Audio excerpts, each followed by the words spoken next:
the interest of time, it's my pleasure to introduce today Abigail Thompson. Abigail is a professor of mathematics at UC Davis, where she specializes in knot theory and topology. She's been a member of the Institute for Advanced Study at Princeton multiple times. Until recently, she was a vice president of the American Mathematical Association. In 2003, Abigail won the Ruth Little Subtle Prize in Mathematics for her research on thin position and Higgs splittings. She is obviously a productive mathematician, but also a brave thinker.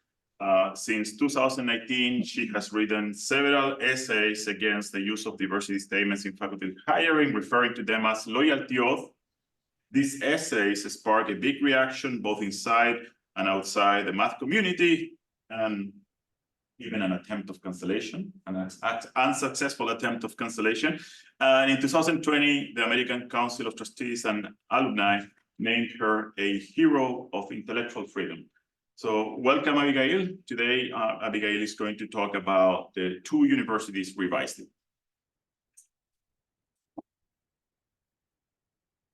Not sure where to look, but I'll look at you too. So thank you very much. Where's the camera? Where's the camera? Anyway. Thank you very much. Thanks to Yvonne for the invitation. I'm very honored to be invited to speak in this seminar. And right, I'm going to. You want to share screen, right? Yes, let I me do. help you with that. Yes.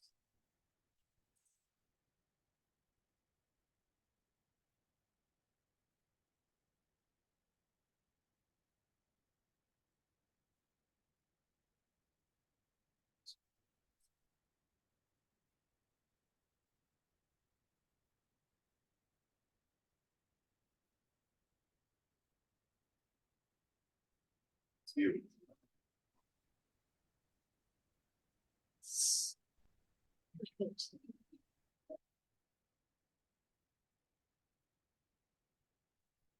So there's a divide at the University of California, more like a chasm than a divide.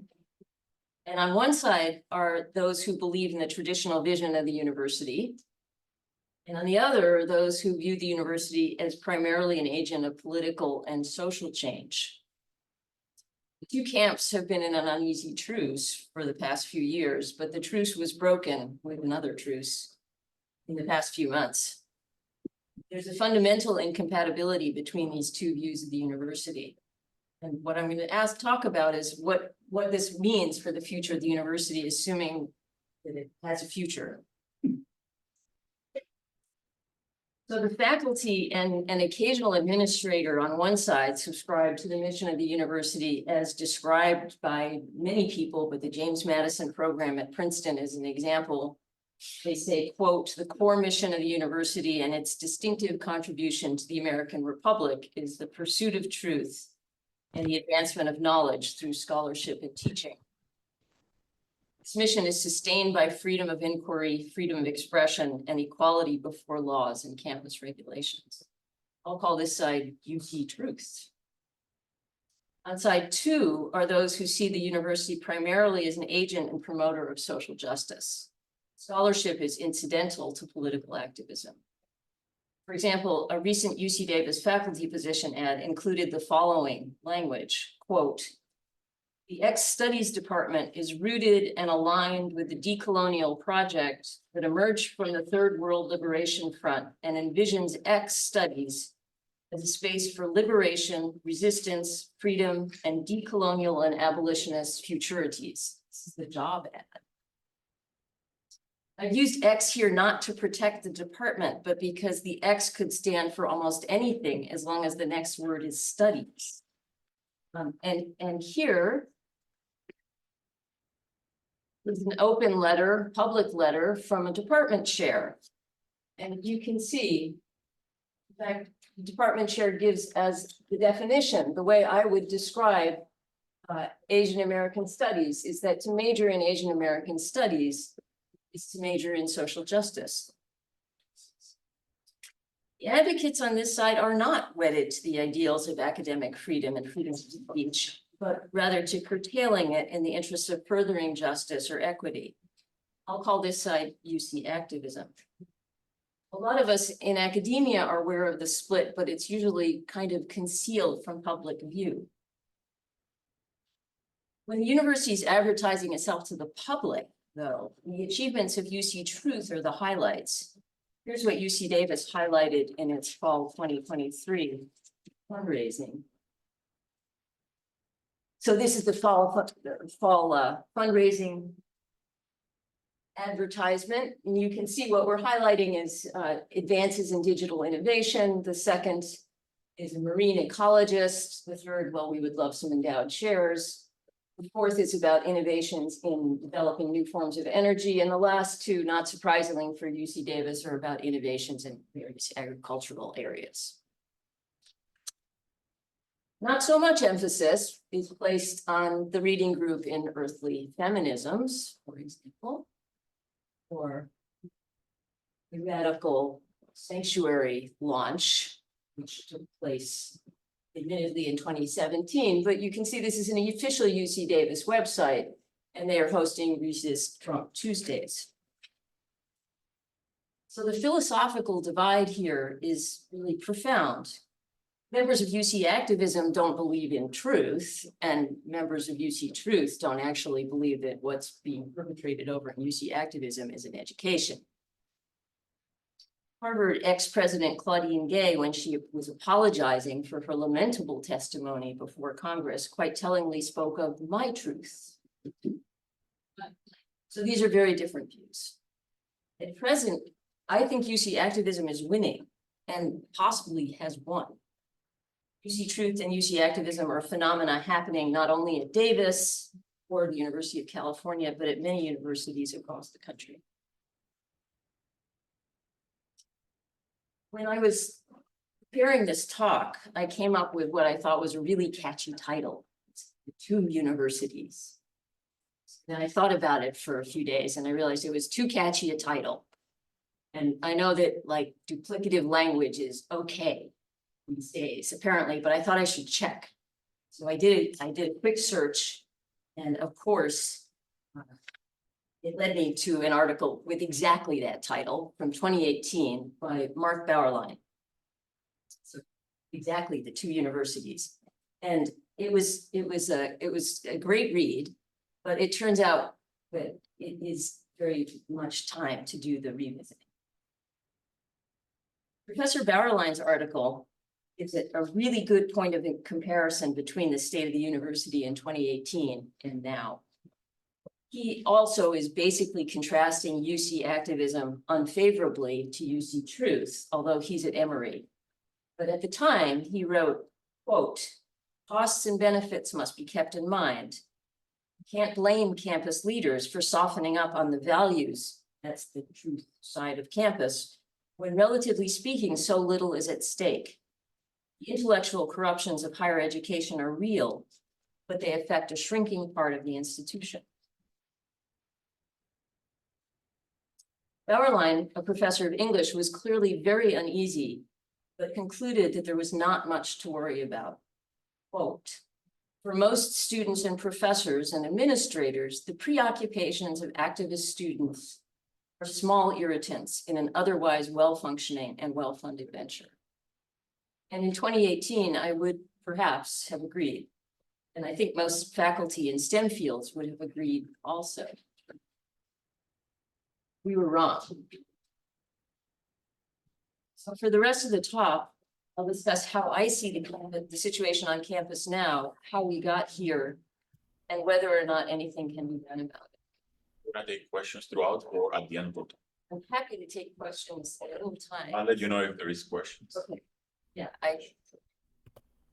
it's a strange audience situation for me, so. Jump in, but you're doing so great. Well, please jump in. So my concern has been growing for many years, and Yvonne talked about some of the things that I've tried to address over the years. But nothing has approached the alarm raised by what we've witnessed on campus since October 7th. Somewhat ironically, in light of my opinions on identity politics, I'm not a fan. My view of where we are on campus today is in fact informed by my identity as a Jew. True, I'm secular, atheist, and I rarely remember to light Shabbat candles. But I was raised knowing full well that had I been so unfortunate as to live in Germany in the 1930s, I would have been a target of Nazis. In fact, that's my working definition of a Jew, someone the Nazis would have wanted to kill. There's a lot. They didn't care if you honored Shabbat or if you celebrated Passover, and nor do today's inheritors of their philosophy. A Jew is a Jew. My identity makes me hyper aware of the events that are swirling around the current campus crisis. And it is a crisis. The reaction on campuses to the October 7th Hamas massacre revealed the extent of the corruption nationwide. A pro-Hamas, anti-Israel side of the discussion is entrenched on campus, and it has tenure. It has full use of and access to all university resources and institutions, and it's financing its goals on paid university time. The people on campus who oppose it have to do it in our spare time in between teaching classes. On October 7th, Vice Chair of the UC Davis's Gender, Sexuality, and Women's Studies program posted a tweet that said, any condemnation of violence is vapid if it does not begin and end with the condemnation of Israeli apartheid, settler colonialism, and occupation. Following the excruciating, detailed reporting on the rapes, tortures, and murders of Israeli women on October 7th, no retraction has been forthcoming. We just abandoned all women right there. On October 18th, student group, Students for Justice in Palestine, co-sponsored a teach-in on the conflict with 7 of our studies departments. And I'm going to read the list because it makes me so mad. So these are the studies departments: Asian American Studies, Chicano Studies, Gender, Sexuality, and Women's Studies, Middle East, South Asian Studies, Cinema and Digital Media, and Native American Studies. Here were some statements that were made at the teach-in by a tenured English professor. Quote, the Zionist enterprise was by far the most powerful and insistent force for anti-Semitism on the planet. And Israel is a planetary vision converted into a genocidal project. And I would condemn Hamas when Zionists condemn the entire Israeli state. Until then, only solidarity. Anti-Israel demonstrations have been allowed to run amok, with university property vandalized, classes disrupted, and bystanders harassed and intimidated. A student leader of Students for Justice in Palestine at UC Davis recently posted on social media that decolonization is not chit-chat and negotiation. It is armed resistance. I wake up daily and pray for their deaths and their forever sentencing to hell. Zionists are vicious. They're evil. They're not people, not humans. This is a They're student. devils. This is a student. This is a student leader of Students for Justice in Palestine. The organization that co-sponsored the teach-in. Call me oversensitive, Fair. but as a Zionist, I take it that these people do not like me. On one hand, we are still running university trainings where attendees are instructed that asking someone, where are you from, is a microaggression worthy of reprimand because it might be interpreted as you don't belong here. On the other hand, the comments I've just quoted, which I interpret as I would like you dead, since they say they would, must be defended on free speech grounds, crucial for the robust intellectual give and take on a vibrant, diverse campus. Induces some cognitive dissonance. And this is what really overwhelmed the 3 Atlas College presidents. I actually believe that the comments that I quoted above are protected by the First Amendment, and they ought to be protected by academic freedom on a college campus. They're not direct threats. They're bordering on it, but they're not direct threats.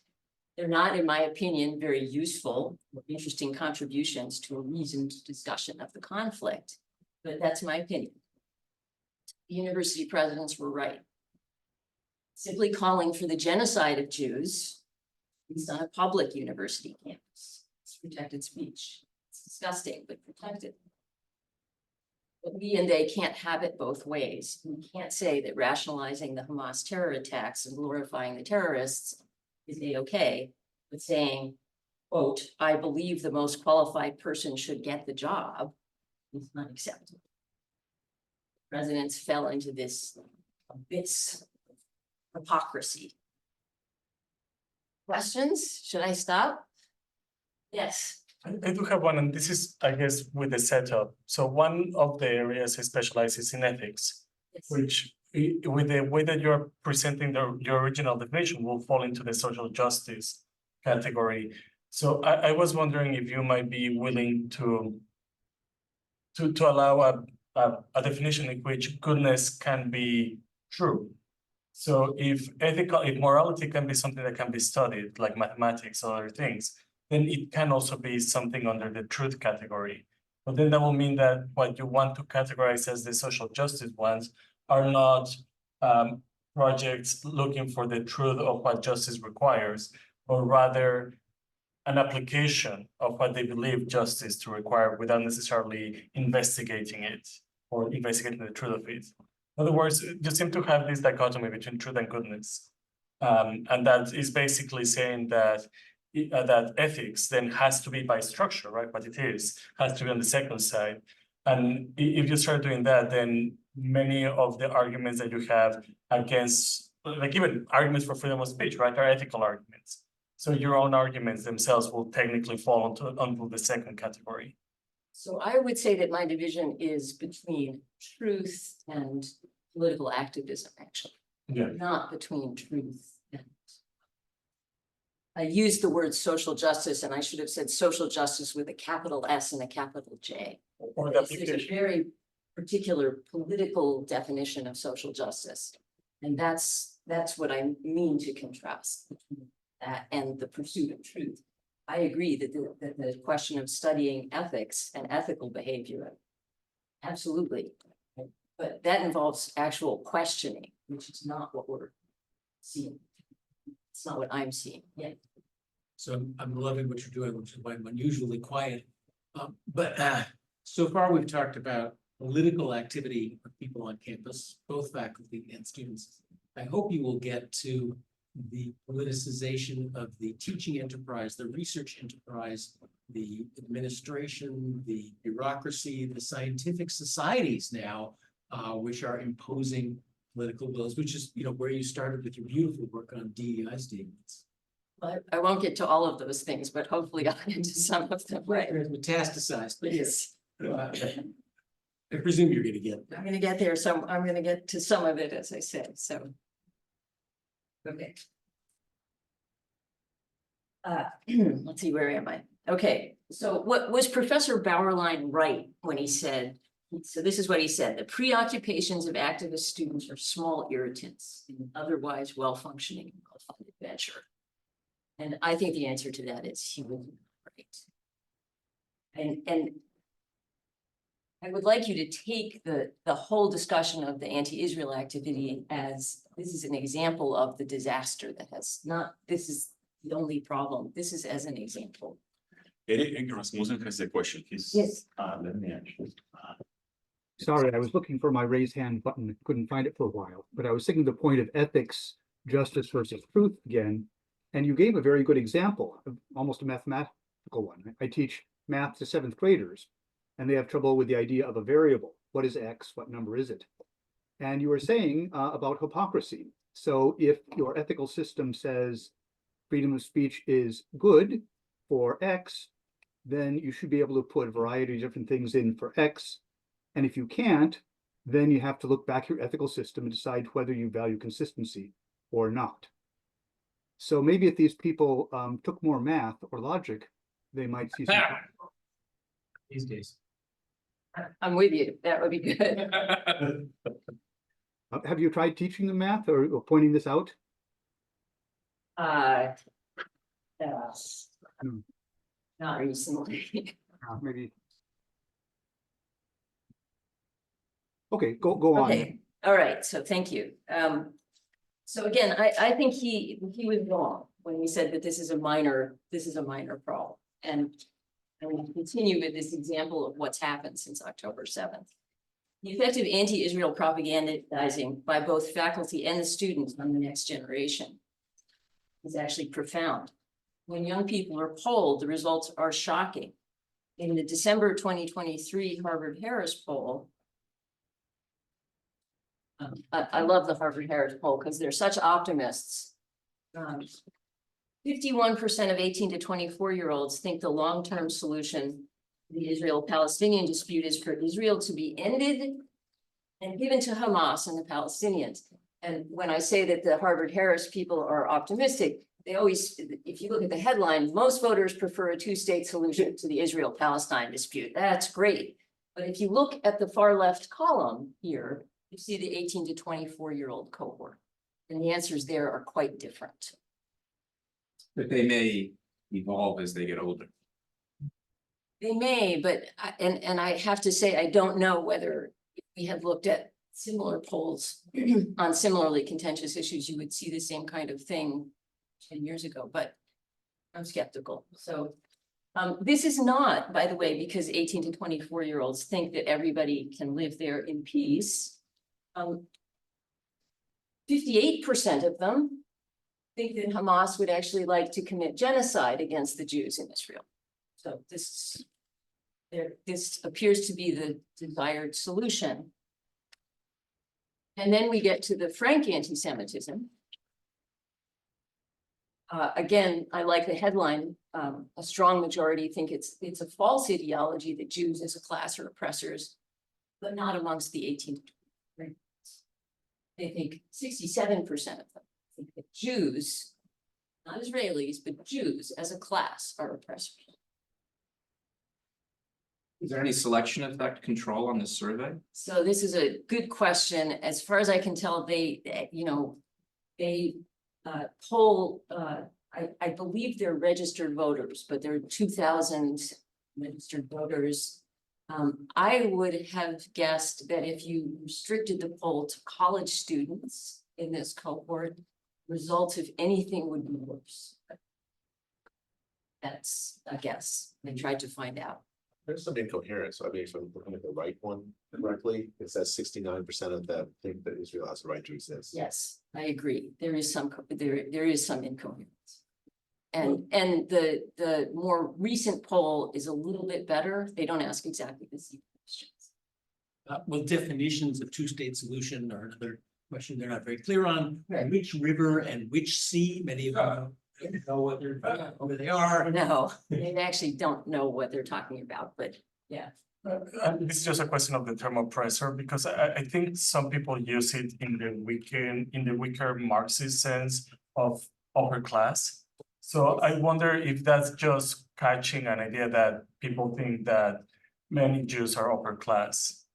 So something like, I think it's Episcopalians, Jews, and Hindi are the religions that are the wealthiest of all religions in the US. Right? Clearly not in the world. So if they're using oppressor in the weaker sense of, are you upper class? And hence, if you're upper class, you're structurally oppressive of the bottom, just a Marxist structure. Yes. Is there a way to distinguish? So, I mean, In the poll, yeah, I didn't know the survey. clearly there's nothing, no such way in the poll. Yeah, You hearing a more benign interpretation of the word oppressor Yeah. than I've been hearing. I hang That's all I out, can I say. hang out with critical theorists. Yeah, well, honestly. yeah, no, I mean, I thought that had all turned to race and identity, so that now Jews are white adjacent to whites are oppressors. we're the whitest of the white, apparently. That can also work, Welcome. Thanks. but it will still be the same thing, right? Like you can still use oppressor just to mean the structural higher position. Okay. I think I'm now gonna get to one of your questions. So I would say to describe this as a failure of higher education. Oh, did you have? Richard Frankel has a question. If you want to take it now, feel free to defer. Yes, but I don't know how to. Richard. Yes, thanks. Thanks, Yvonne. Thank you, Abigail, Professor Thompson, I should say. You might not know much about this group, but we talk about these things a lot. maybe Yeah. I can ask you kind of a more pointed, and we all seem to be in agreement about these things. In fact, I think the problem goes back to like 1987 when Alan Bloom wrote that book, and things have only gotten worse since then. Yet when I talk to people who disagree with me, they claim it's not that bad. So maybe two questions. One is, what changed your mind? And two, what type of evidence can we bring to bear to get some idea of the preponderance? The university is more destructive than beneficial. How can we, how do we even gather such evidence or make such a case? Yes, one of the things that I'm trying to, part of the case that I'm trying to make today is that if you really understand what has happened on campus since October 7th, really understand it, that is the case. I mean, that is the outbreak of the disease that we have been trying to combat since Bloom's book. I think it's slowly becoming clear, at least to the Jews on campus, that this is the case. But I don't know that it's yet making that much of an impression on other people. I agree, it's a hard case to make. I've been trying to make it for several years. And I think we have to be much more vocal about fighting back against it. That's part of the problem. Can you guys hear me? It's Carl. Yeah. I heard something this morning for someone who's involved in the university reform movement, who happens to be a job placement person. And one thing that may be interesting, it is absolutely a skyrocket in the number of recent graduates who get summarily dismissed within a week or two of taking a job, because they're so toxic. So they're so clearly so toxic. And I don't, she said, she quoted statistics. She said something like 1 in 5 and 1 in 8, which is just unheard of. If that's true, I mean, the product, I think at the end of the day, you can't just look at what's happening at the university. You have to look at like anything else, you have to look at the product that they're producing. If you know something's wrong at the Ford factory, all you have to do is buy one of their cars and drive it. And if there's a problem, you know there's a problem. And I think the product that they're producing is problematic. And perhaps some statistics along those lines, the unhirability of these people. And we're seeing it in the Wall Street Journal and elsewhere, that people are saying they're not going to hire these young people anymore because they've been made to be so toxic. Is that something maybe that would have some way to measure, the bad effects of what's happening at universities? I think it's a great idea of something to measure, because it seems like it could be done. So that would be a great suggestion. Other questions? Okay. May I just give like one example of that? Is I heard an instance at a place in Southern California where there was a group of college students who were summer interns, and they just declared on their first week on the job that they were going to hold a protest during their lunch break outside the company about the ongoing war. Right. But then somebody in charge basically told them, no, you're going to go back to work. And The White House interns did the same thing. Yeah. oh, Yes, the White House interns have had a protest on the Biden restrictions, policies. Partly because we seem to have convinced this whole generation that, well, civil disobedience, I'm kind of a fan of civil disobedience, right? Civil disobedience is good, but we left out the part, but it has consequences, right? They really are sort of aghast that we're not allowed to block buildings, for example, without some consequences. Another measure may be students' inability to repay their debts. Therefore, need the federal government to bail them out. Well, that doesn't seem to be bothering anybody much. I don't know. Those of us who watch federal debt numbers. Okay, so I think of this as just a massive failure. You may, contest whether this is a failure of higher education or not, but this to me looks like a massive failure. We have this age group of people ascribing what I conceive to be a very negative word to Jews as a group, something is really wrong. Yeah, so I've been thinking about this issue, and it seems to me that, you know, this type of attitudes come from a combination of three things. So the first one is ignorance. These people are completely ignorant. John was talking about they don't know what sea or what river, but they chant it anyway. Ignorance is a very important, I think, component of the problem. Resentment, I think, is very important. Yeah, ignorance and resentment. But I was also thinking, to what extent you think that this might be due to sort of the disaster in the humanities, the lack of real humanities.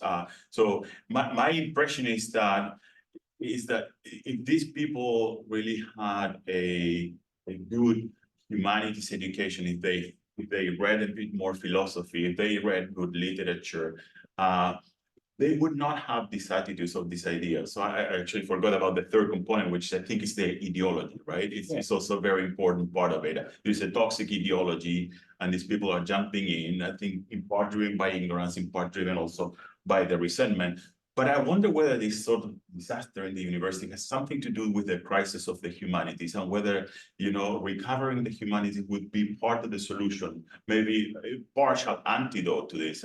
My sense is that if you read a little bit of good literature, you cannot be this crazy wokeness. You tend to be very grateful for the things you've read. You know, you wouldn't care about the gender or the sex of the author and things like that. You would be really grateful for that, for the wisdom, for the beauty that you find in the humanities. My sense is that many universities have completely given up on the humanities. They feel, oh, we can do engineering and computer science. That's what really matters. We need to build bridges. We don't need people to read good literature or ask, you know, deep questions about, you know, who we are, where we go, etc. What's a good life? So, do you think that that's part of the cause? You think that recovering the humanities would be part of the solution, or we should just give up on them? I think it would be a great part of the solution. I just don't have any idea how it can be done. And that's, I mean, actually, I'm gonna talk about a little bit, but remember that the slide one of the slides I started with was a quote from the chair of Asian American Studies, which is in our humanities department. So to major in Asian American Studies is to major in social justice. And they're not hiding it, right? This is. Dorian has a question. Dorian Abbott has a question. I have a sort of comment and question about the stupidity / ignorance point. And I wonder if you guys are a lot of you are economists and you like to assume people are rational. Maybe these students are just responding to incentives. And so your average 18-year-old boy is going to do and say whatever he has to do to get attention from females. And similarly, your average potential Harvard student is going to do and say whatever he has to do to get into Harvard. And so maybe the key point, the students, they would say anything. They don't care what the thing they're saying is. They're responding to some incentive that gets them social status or economic advantages. And maybe the key way to resolve this issue is just to change those incentives around. So I wonder what you think about that. I mean, yeah, no, I agree. People respond to incentives, but that's that one of life's difficulties. How do we change incentives, incentive structure like that? That's one. I would say the suggestion is if the university changes culture, then perhaps the students could change as well. Yes, the university is in fact giving a lot of rewards for what is taking place. I think David Henderson. Yeah, hi. I just want to respond to Dorian's point. I went to the University of Winnipeg in Canada from 1967 to 70. I was a member of a small but very active libertarian club. And the socialists, of course, were the dominant people on campus. I ran into one of them decades later who told me that the reason he believed what he said, he believed what he did, was that so he could get dates. And it was like, oh my God, there's something to that. And so, yeah, Dorian, it's not that we are wrong to assume rationality, we're right to assume rationality. Jonathan. You know, that's all aside, it's all true. I think where we do make a mistake is saying things like, well, we just have to teach them more logic. I think we need to understand the human emotions involved. Young people like to rebel, right? There's nothing to rebel about. We're in Nirvana, right? Everybody's wealthy. Most of the world's out of poverty. You know, the world's in a good place. And they look for stuff. So really, we're not going to change that. We're going to have 18-year-olds saying nasty things to us. Where I think we have, so the idea that we're going to change them, I think is very realistic. But where I think we should push on, and where we haven't pushed on, and where we're all at fault, is the role of university. Because that's our job. Our job is to teach, no. There's a freedom of speech, freedom of ideas, and you may be certain you're right. But in this place, you have to listen to the other side. And we as a group have we just sat back and watched it and said, look, all these morons, and we forget about them, but we can't forget about them. I'm with you. I agree. I'll make even more of a case for it too. Yeah. Should I keep going here? Yes, Yes. Oh, wait, Rick, you have a question? Rick Schroeder.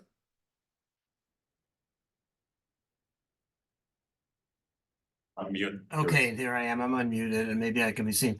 I very much appreciate everything you said, although it seems to me in the questions that are coming at you and in the way the discussion's gone, a lot of things are being conflated with each other.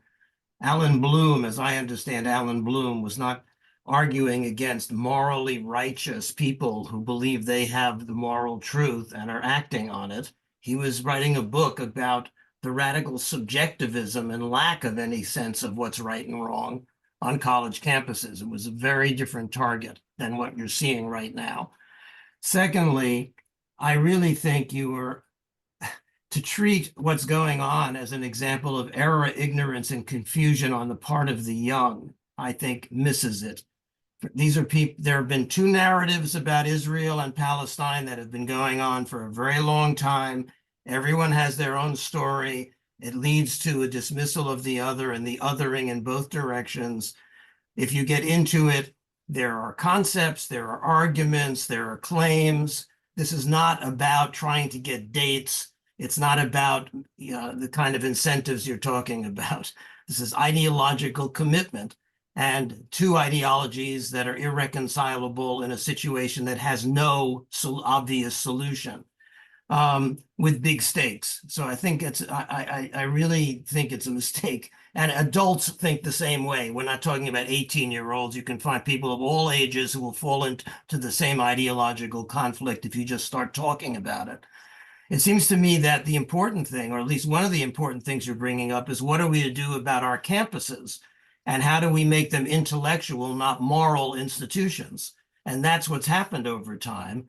And it raises the question, this is the question I would put to you. I mean, I'm at a private university, not a public one. We're committed, because we're committed to open discourse and free speech, to having a very robust free speech environment at the University of Chicago. But we're a private university and we're not the public square. And we do limit the kinds of speech that's allowed. In the public square, you can heckle. You're constitutionally protected to heckle. You can shout down a speaker. You can't do that at the University of Chicago. And it raises the question, as faculties, what should we say about what kind of speech should be protected and what shouldn't be protected? Demonstrations of the type that are going on, which are extremely upsetting and disruptive, and create a lack of fellow feeling at the university of the type you're describing, and even fear for some people. Are they really to be protected? I mean, it seems to me we have to start asking questions like, what does a demonstration add to an intellectual environment? I mean, if we're Plato's Academy, do we have people on megaphones shouting slogans for 5 hours a day? Is that an argument? Do we want to start thinking about the nature of the intellectual procedures that we think serve the mission we're talking about as an academic intellectual research environment and start making rules about it. I mean, let's be radical for a second. What if you were to say, we're not having protests and rallies on our campus, okay? Of any kind. We don't want the Democratic Club coming out and on a megaphone saying Trump is a fascist. We don't want people on any side out there simply sloganeering and having gatherings in which they're shouting slogans. Could we do that? Would that be wise? Would it be unwise? I mean, it seems to me that that's the level we should be thinking at this point if we want to take steps on our campuses to make them into intellectual and not moral environments. So let me, I'm going to answer, or I'm going to respond to just a part of that. First of all, I think that the distinction between public and private universities is an important one. If I were going to run a private university, I would certainly try to do things which simply are not legal on a public university. But even on a public university campus like mine, what can you do? Do the Nazis have the right to march across the quad waving swastikas? Well, yes, actually, I think they do.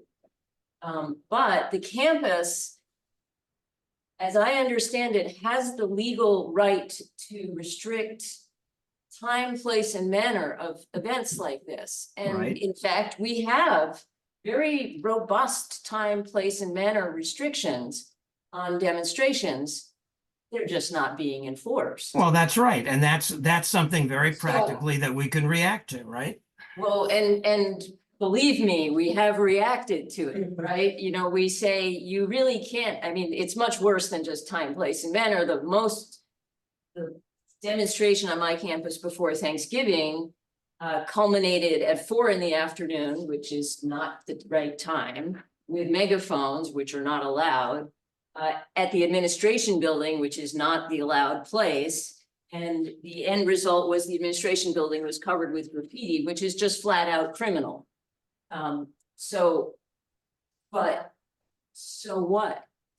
What's supposed to happen now? And when we push on this question, the response is this is all confidential. Student matters. We can't. So I, for example, would advocate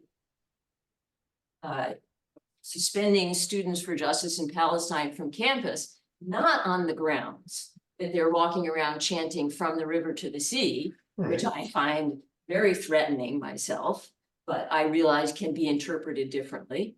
But on the grounds that they've repeatedly violated very clear campus regulations about how to conduct a protest.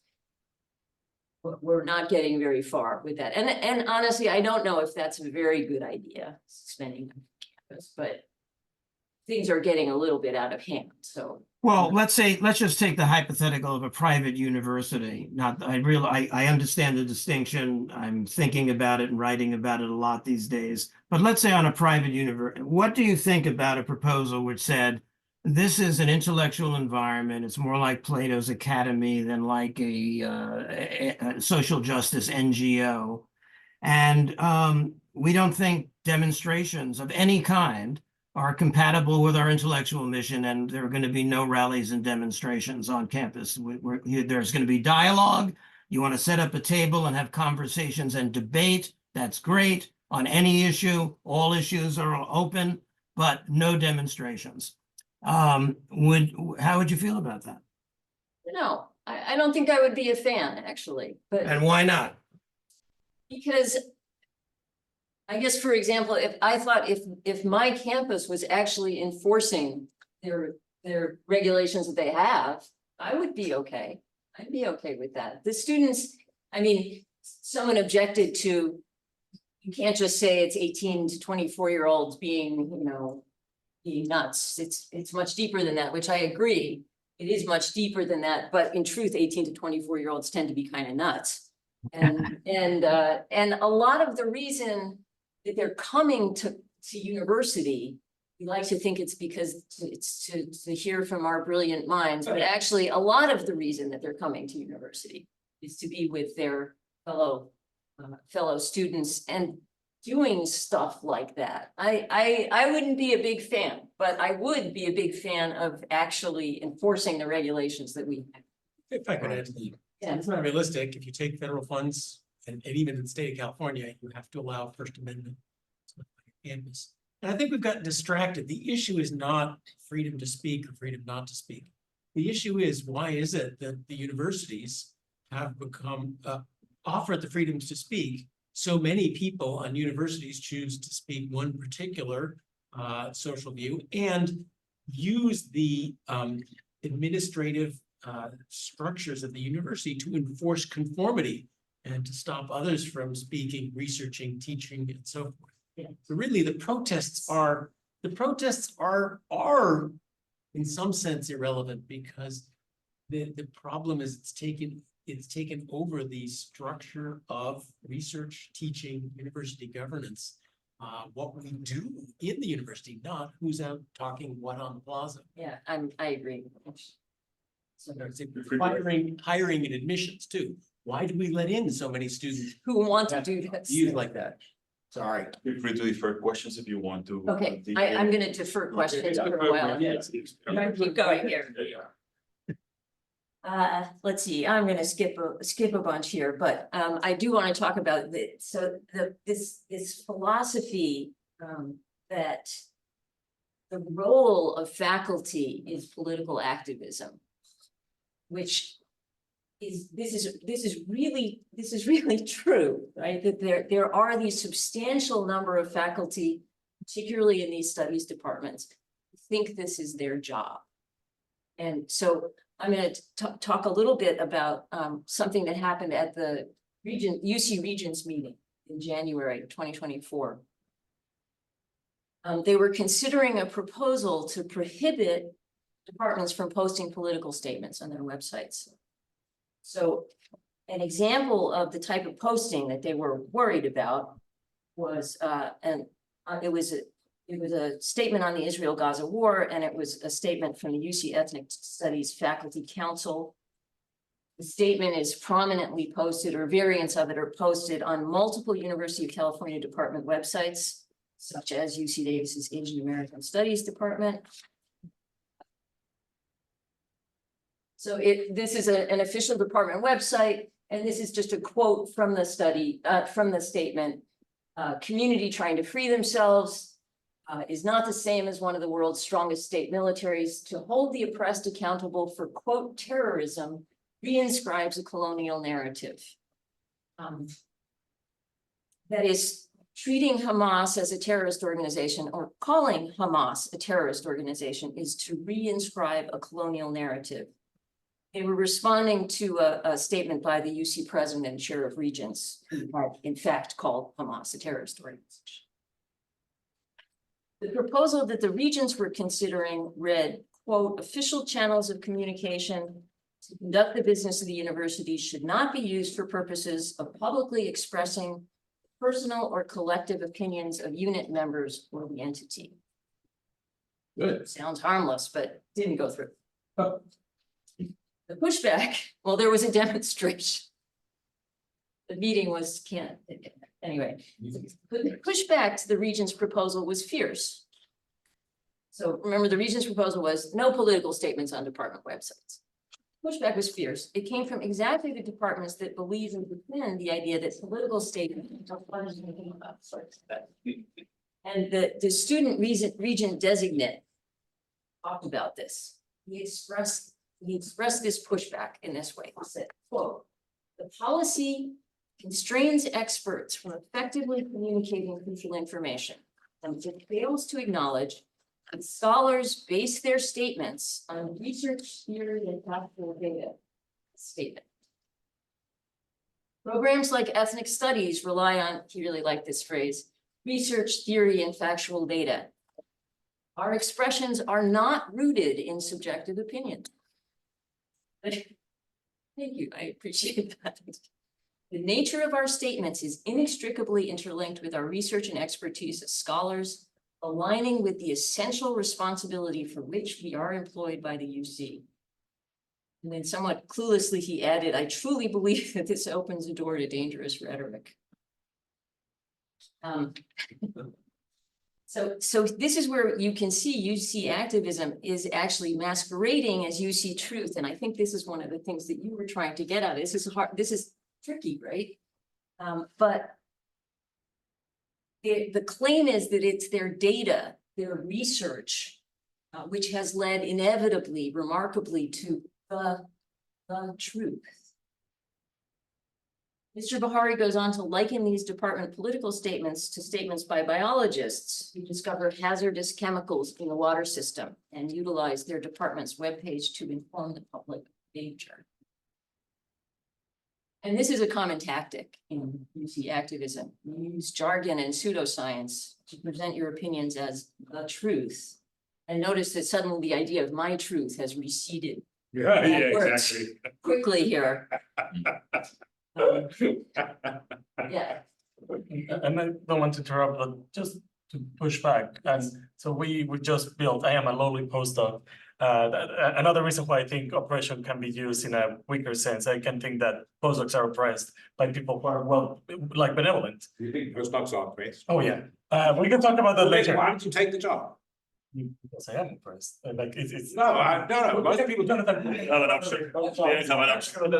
So the point is, we just created a citizenship course, and the citizenship course has something like this. It's trying to Citizenship. Yes. Citizenship course. and one of the biggest concern is many Stanford affiliated undergrads and grad students have done horrible things. They have stolen money, they have fabricated things, they have done horrible scams, right? Some of them, their parents are teachers of ethics, actually, in the law school. So yeah, exactly. So the purpose of this program is to try to encourage people to be more ethical. So there are kind of statements like that are things what ethicists and political theorists write. So is your critique a critique about those programs are doing ethics and political theory? They're just unquestionably proposing one side. So they have become more like dogmatic in the sense of we're all the same school of thought and we don't allow any divergence of the school of thought. The problem is that all of your criticism is not about the dogmatism inside of these units. It's about the actual project, which is ethics and political theory. So if you find that reasonable, then the problem is you have no answer to these type of statements. If you think this statement could be true, it could be false. But if the only thing you can do at it is laugh, you cannot persuade somebody who holds it that is false. Right? First of all, I'm not laughing. And second of all, I'm not saying that this cannot be part of intellectual discourse.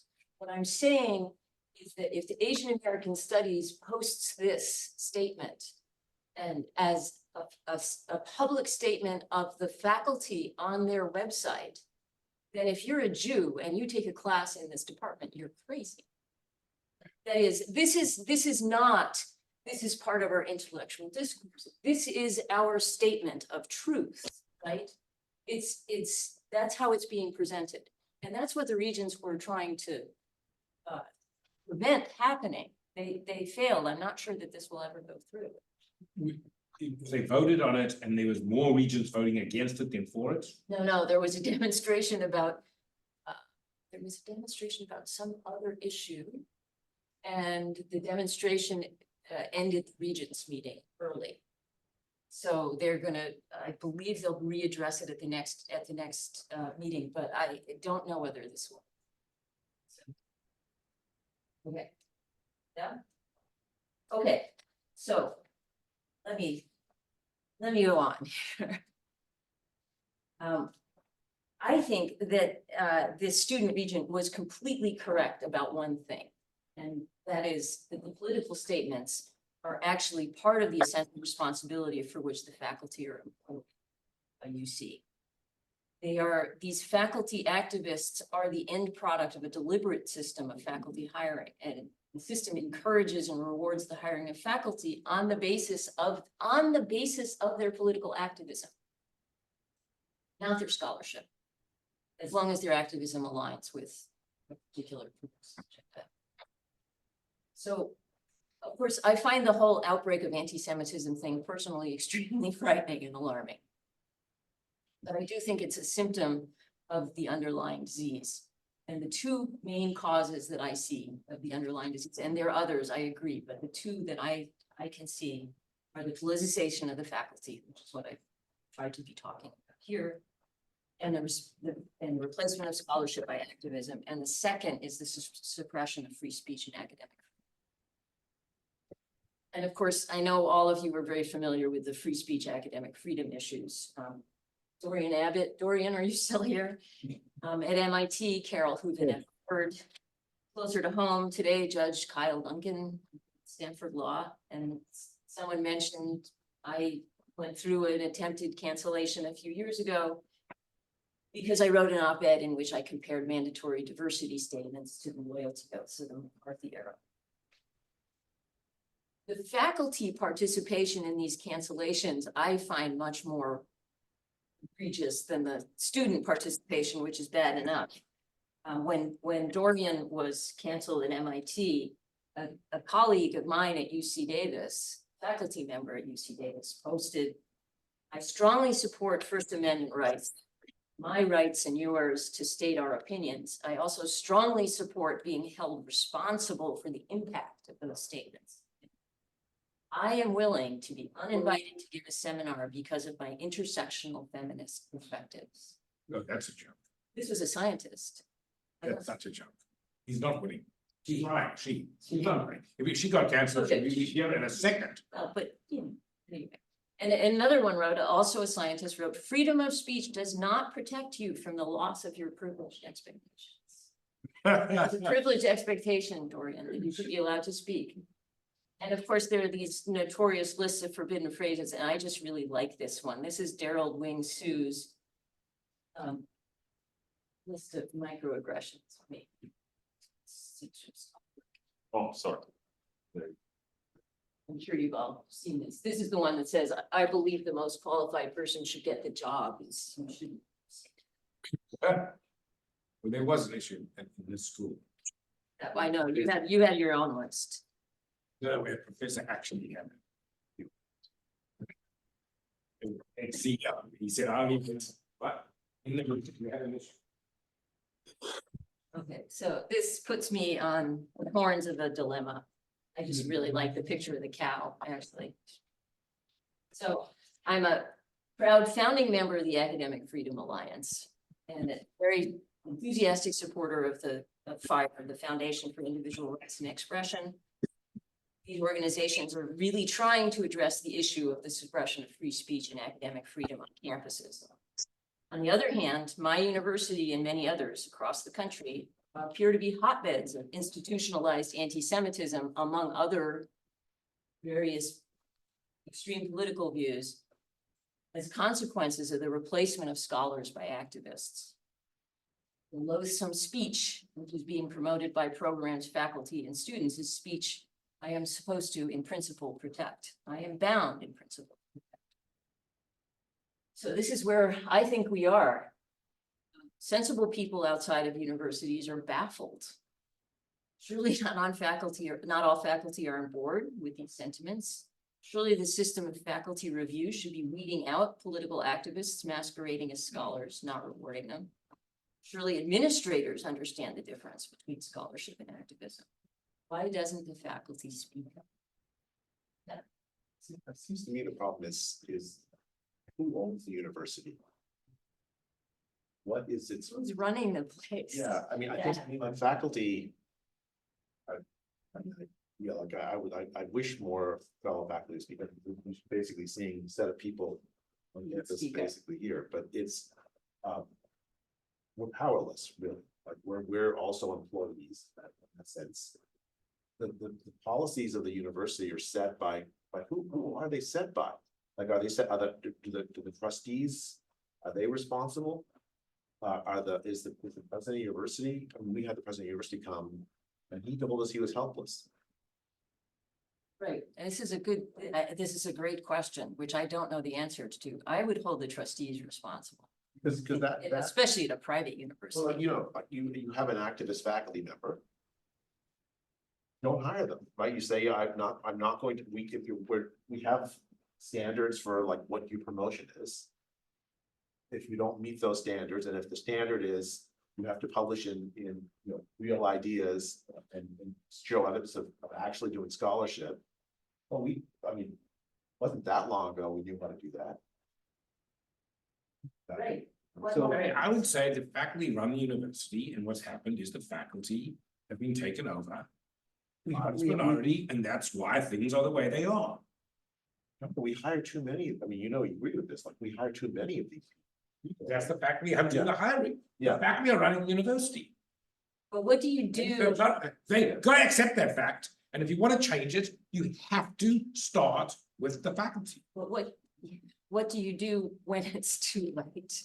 That's I actually what don't think it's too late. I But think the that faculty didn't create the studies, for example, right, that came from the. absolutely they did. Did they? Absolutely they did. Yeah. They went to the administration and said, we want the studies. The administration does what the faculty does. They just created a new one. I think African American studies, right? Train the school sustainability. But that Come on, what the started- hell does that even? That started Sustainability. because. What the hell does that even mean? Yeah, No, but- no, no. We have the Psychedelic Drugs Institute now. I can't remember what it's called, but we can start it. Psychedelics. Yes. I think we have to take that as a constraint. The university is run by the faculty. Right now, No, it's run I by. would say, my university is It's run not by run the by staff. oh my God. Yours might be, but mine isn't. Yeah. So let's just take. Comes to Berkeley, the budget committee was full of all these people and they made the hires. They are making the hires. Berkeley has a very interesting model, which 10 years ago, I always said, we need to do this, right? I understand the budget committee at Berkeley actually makes decisions about position allocation. On my campus, that is not true. The administration is making the decisions. And so I met with, our provost and chancellor a few weeks ago, and she said, well, what are we supposed to do? And I said, well, if I were you, I would be starving those departments Exactly. at least, but Which why? Because the faculty is so strong. Look, wait, I'm gonna talk for 5 more Yeah. minutes and then we can talk. How about that? A couple of things have happened in the last decade, at least on my campus, but I think that this has happened more nationally. The administration has become institutionalized. It's become professionalized, nationalized. So a typical senior administrator on our campus arrives. There's an expensive national search, takes a long time. They show up, they lecture us, the people who have been on campus for 30 years, they've been on campus for 30 days. They lecture us on the history of our campus and how wonderful it is and how much they love agriculture because of Davis. They remember the name of the football team. They start up a couple of, ill-conceived, very expensive initiatives. And unless they're really, really bad at their job, after 4 years, they leave and they go on to a higher paying gig someplace else. Right? So their outlook is very short. They're like politicians. They're not looking at the next 40 years. They're looking at the next 4, and their primary interest is in their own careers.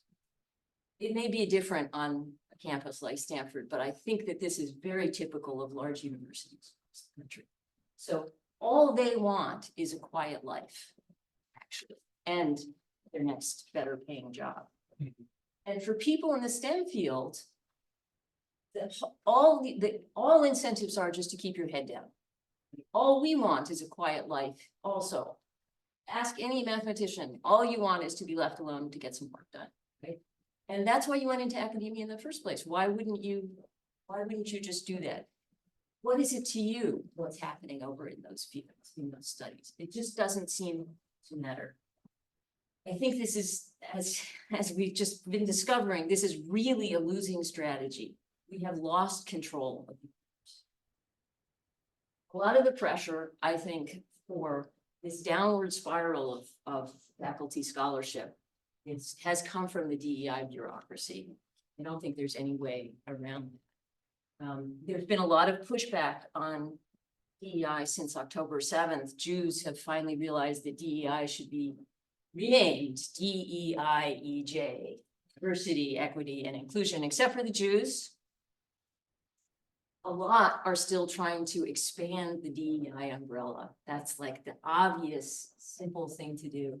Just let us crawl under the edge. Please let us crawl under the edge. This is a terrible, terrible. And it won't work. And the reason I think it won't work is that the whole DEI philosophy, it requires a common enemy. There's nothing that the groups that the DEI is trying to protect on campus, there's nothing that these groups actually have, or very little that they have in common. You can either unite a cluster of people with a common cause, a wonderful common cause, or with a common enemy, and the common enemy is a lot easier. And Jews are always so handy for that purpose. So there's no way that the Jews are going to get it. I mean, the LGBTQ center at my campus has a Palestinian flag. I mean, this is. And the way that this has influenced faculty hiring is pernicious, right? So at the University of California, the first thing they did was to centralize the whole job application process. It's centrally controlled. You must apply through UC Recruit. This is a terrible system. But anyway, you have to apply through that. And the effect of that is, first of all, that the centralized, this is UC Office President, they can pull data from it, but they can also actually control what you see. So multiple faculty positions at the University of California, the diversity statement is required, but for many of these positions, the only thing that the faculty search committee can see initially is the diversity statement and the research statement, or the diversity statement and the teaching statement. And on the basis of those two pieces of information, they're supposed to make cuts. Those two pieces of information tell you almost nothing except the political affiliation of the people that are writing them. Actually, they also throw in the extra information about the gender identity and the ethnicity of the applicant in general, because you can say as a, based on my lived experience as an X. So you get points for that. Good for you. Oh yeah, fortunately ChatGPT has come along. Wouldn't you use it if you had to write a diversity? Yeah. I would. It must make it so much easier. At some point, we can have ChatGPT writing the diversity statements and reading the diversity statements. It'll just be much better. But I do think that so you see at least the administrative control of faculty hiring is almost complete. It's really quite astonishing. And there's been almost no pushback. So I think we've got to get rid of the DEI bureaucracies. We have to do something about these many heavily politicized departments. They have to be either structured or they have to be eliminated.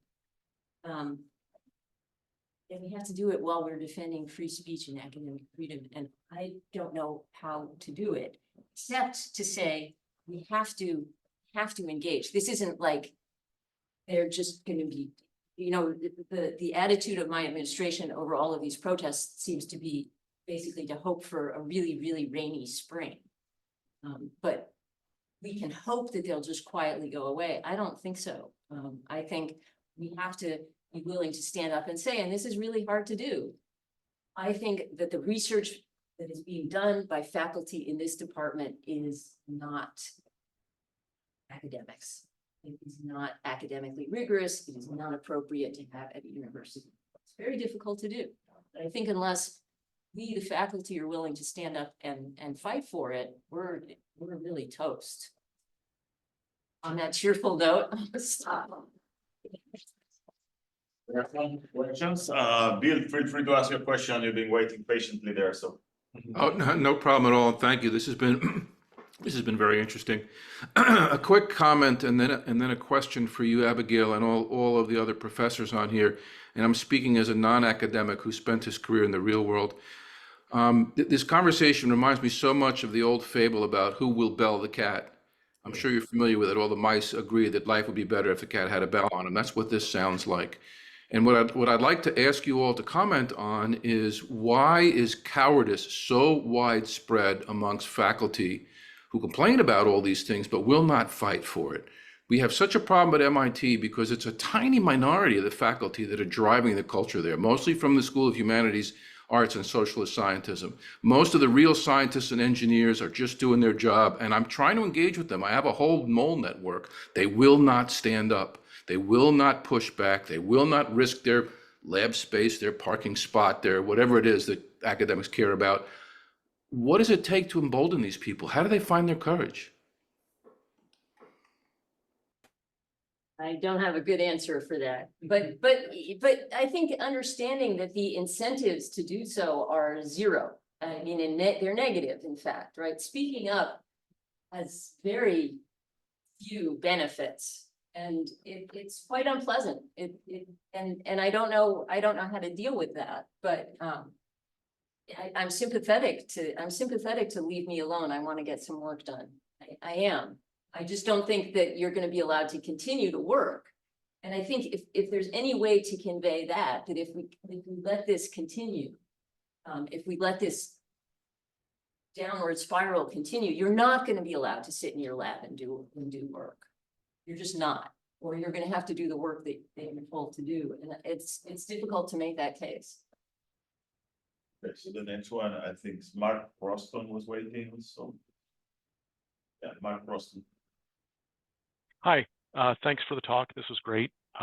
One very quick comment and then on my question. The quick comment is the observation that Jews are obviously white is because you obviously live on the coast. As a husband of a rabbi who works for Stanford living in Northwest Montana, I can 100% confidently tell you that I am not considered white here. And you need to keep that in mind. Yes, but to my question, since Cochran left, I think I'll ask what I think would be his question around university governance. Harvard seems to have the only viable governance scheme that ignores its trustees and has the Harvard Corporation.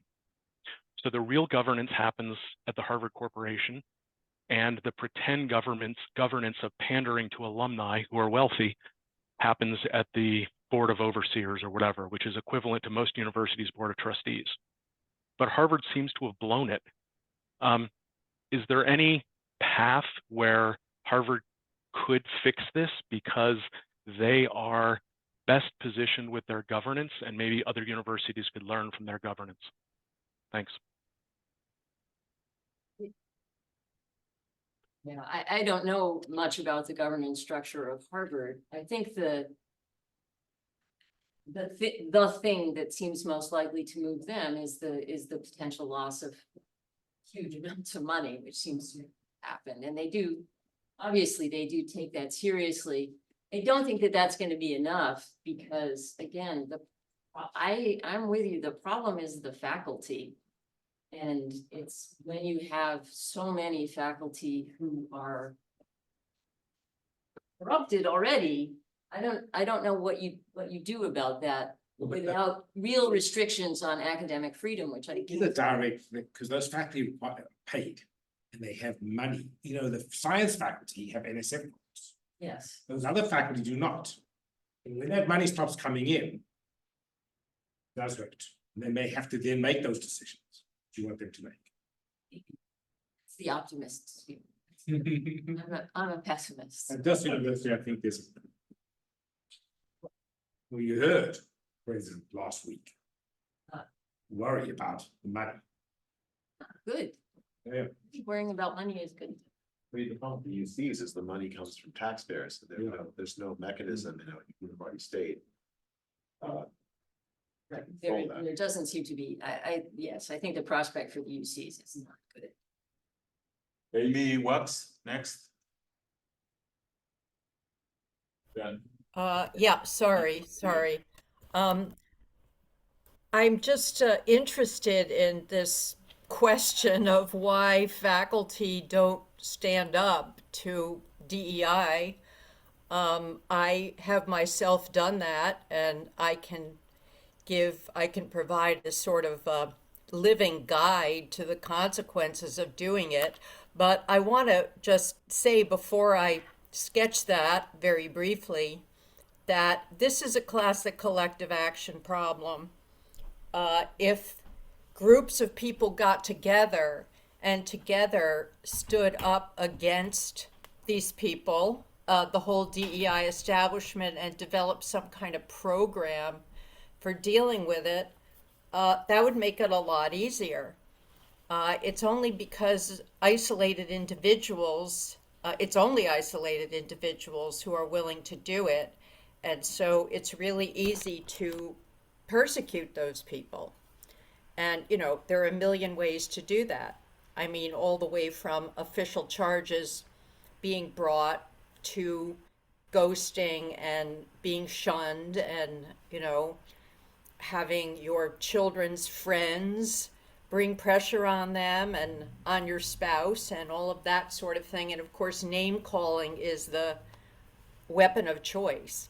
But I think, you know, I can go into more detail, and I'm happy to talk to anybody about my experience over the last 3 years and ongoing. I mean, I'm still in limbo at Penn. I think they haven't finalized their action against me, and they have taken action against me because they don't want another dumpster fire.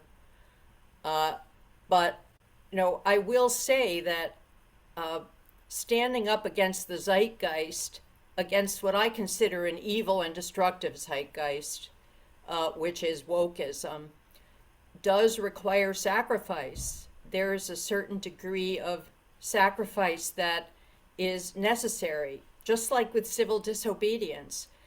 What's the most disappointing, and then I'll stop, is not that young people in academia, vulnerable graduate students, junior professors, and the like, who have very little protection, are unwilling to take a stand. It's that professors in my position, tenured professors, whose children are grown, whose maybe spouses have a decent income, who are not financially vulnerable, who are in the very best position to stand up and be counted, that those people refuse to do so. And that is the most disappointing thing that I have had to deal with and to face, that senior professors have just decided that they're going to, you know, let it happen. I think we should have a coalition of people on the verge of retirement. Really, it makes a big difference. It's like, I could retire. Well, I'm not on the verge of retirement. I mean, I plan on staying and fighting the fight. I could retire, but I refuse to, despite the fact that my life is ostensibly very unpleasant, because somebody has to do it.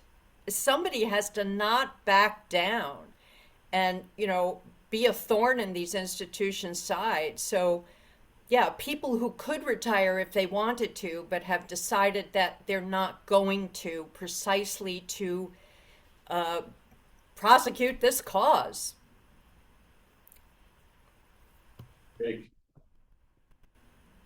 Oh, me? Hi, I actually retired partly so I could fight the fight. And the cowardice question is a really interesting one, because I've had similar experience. Professors are cowards. But the way to get a coward to stand up to evil is to make it even scarier for him not to stand up. So we have to go along those lines. One thing I tried some years ago is Widener Law School, a tiny law school near Amy's place, actually, fired some tenured faculty for some dumb reason. And I wrote to all his tenured colleagues and asked whether they'd object or not, and said I would post they had refused to object on my website if they didn't, with any reasons they might give. And I got some of them quite upset at me for doing that. But that's the kind of thing where if you can call somebody out and make them take a side, they may be more scared of not acting than of acting. Along a hopeful line, do you know the Harold Donnelly case at Purdue? I can't see whether you can nod or not. No, I don't. Okay, he's a math professor, 60 years old, co-authored with a Fields Medal winner, who I forget, but now is not doing much. And Purdue reduced his teaching 100% and his salary 100%, saying he still had tenure, so There was no violation of contract, and they didn't go through any of the official procedures. It was just blatant. We want to get rid of this guy, not for politics, but because they wanted to save some money and hire lecturers instead, I think. But there, his department did vote non-confidence in the chairman, at least, and it didn't do any good. But it may be when people get scared of actually being fired that they might start acting, or if we can make them realize they might get fired if they don't do anything. Yeah, that requires more agreement on the part of anybody in charge of the decisions than I've ever seen. I just don't. Anyway, yeah, fear is okay, money's okay, but I don't know that we're gonna get that far. Well, we have to provide the fear. Yeah.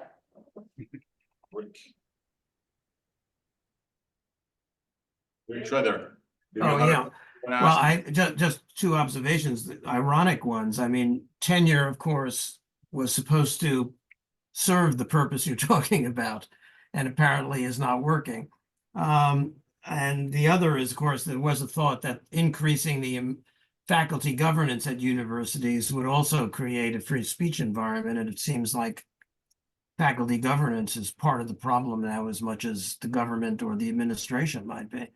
But the question I have is, I was wondering whether there's been any discussion at UC Davis or in the UC system more broadly about the Calvin report and whether it might be a sensible step to embrace an institutional neutrality position on social and political issues external to the university. I mean, was that what was behind the discussion about the websites and having collective political statements on websites, departmental statements? So certainly the people that were pushing for that proposal are very well aware of the Calvin report. Actually, my plan this year was to try to push forward the adoption of the Chicago principles or the Calvin report at UC. It got a bit derailed by other events, but I would be completely pessimistic about the possibility of that being adopted by the University of California, because there is this huge body of faculty that doesn't think that's a good thing. Mm-hmm. It's really, and it's very difficult even to have a discussion about it.